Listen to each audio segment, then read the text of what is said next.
Mengenai sejarah Indonesia, mulai dari zaman kuno hingga era modern. Zaman prasejarah. Indonesia dihuni oleh manusia purba sejak zaman Paleolitikum, sekitar 2 juta tahun lalu. Bukti keberadaan mereka ditemukan di situs-situs seperti Sangiran dan Trinil.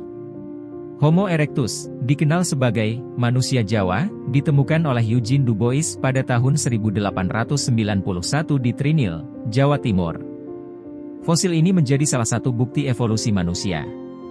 Pada zaman Neolitikum, masyarakat Indonesia mulai mengenal pertanian dan menetap di suatu tempat, menggantikan pola hidup berburu dan meramu.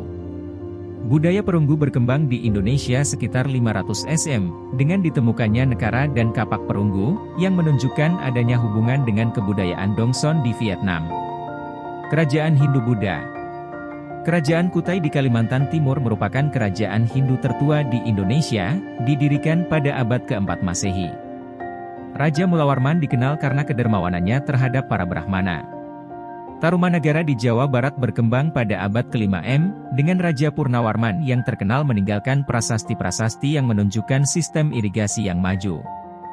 Kerajaan Sriwijaya mencapai puncaknya pada abad ke-7 hingga ke-11 M, menjadi pusat perdagangan dan penyebaran agama Buddha di Asia Tenggara. Sriwijaya menjalin hubungan dengan India dan Tiongkok, terbukti dari catatan perjalanan Ising, seorang biksu Tiongkok yang singgah di Sriwijaya sebelum pergi ke Nalanda, India. Kerajaan Mataram kuno berkembang di Jawa Tengah dengan peninggalan candi-candi besar seperti Borobudur dan Prambanan yang mencerminkan kejayaan Hindu-Buddha di Nusantara.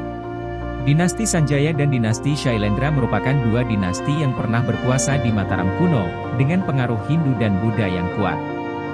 Kerajaan Majapahit berdiri pada tahun 1293 dan mencapai kejayaan pada masa pemerintahan Hayam Wuruk dan Mahapatih Gajah Mada dengan Sumpah Palapanya. Majapahit menguasai sebagian besar Nusantara dan bahkan wilayah di luar Indonesia, seperti Semenanjung Malaya dan sebagian Filipina. Runtuhnya Majapahit pada akhir abad ke-15 disebabkan oleh konflik internal dan serangan dari Kesultanan Demak. Masa Islamisasi dan Kesultanan. Islam mulai masuk ke Indonesia sejak abad ke-7 melalui jalur perdagangan di Sumatera dan Jawa. Kesultanan Samudera Pasai merupakan kerajaan Islam pertama di Indonesia yang berkembang pada abad ke-13 di Aceh. Kesultanan Demak menjadi pelopor penyebaran Islam di Jawa setelah runtuhnya Majapahit. Wali Songo berperan penting dalam dakwah Islam di Jawa dengan pendekatan budaya yang mudah diterima masyarakat. Kesultanan Aceh mencapai kejayaan pada abad ke-16 di bawah pemerintahan Sultan Iskandar Muda, dengan armada laut yang kuat. Kesultanan Mataram Islam di bawah Sultan Agung melakukan perlawanan terhadap VOC dan berusaha menyatukan Jawa.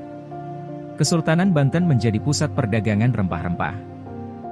Belanda mendirikan VOC pada tahun 1602 untuk menguasai perdagangan di Nusantara.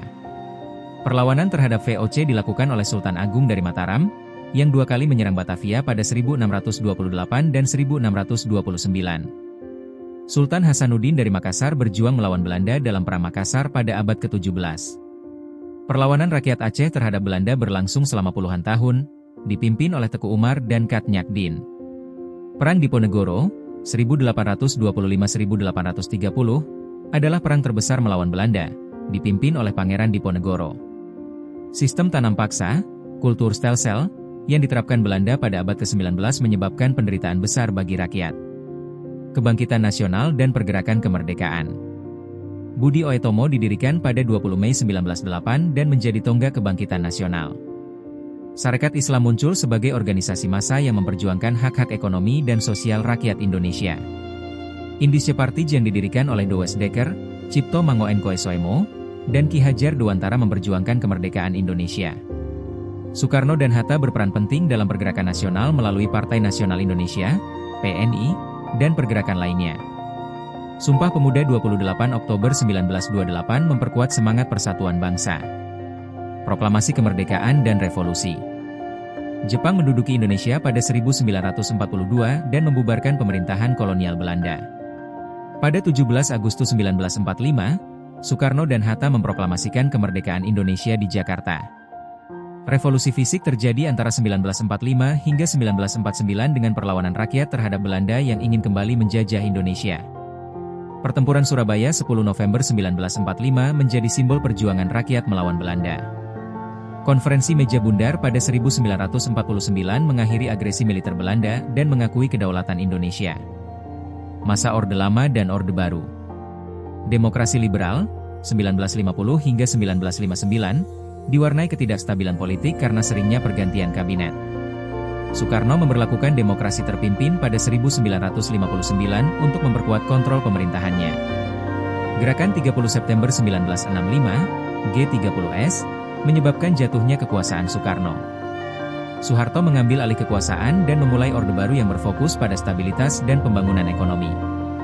Orde Baru bertahan selama lebih dari 30 tahun dengan kebijakan sentralisasi dan pembangunan infrastruktur. Krisis ekonomi 1997 hingga 1998 menyebabkan jatuhnya pemerintahan Soeharto pada Mei 1998. Era Reformasi dan Indonesia masa kini.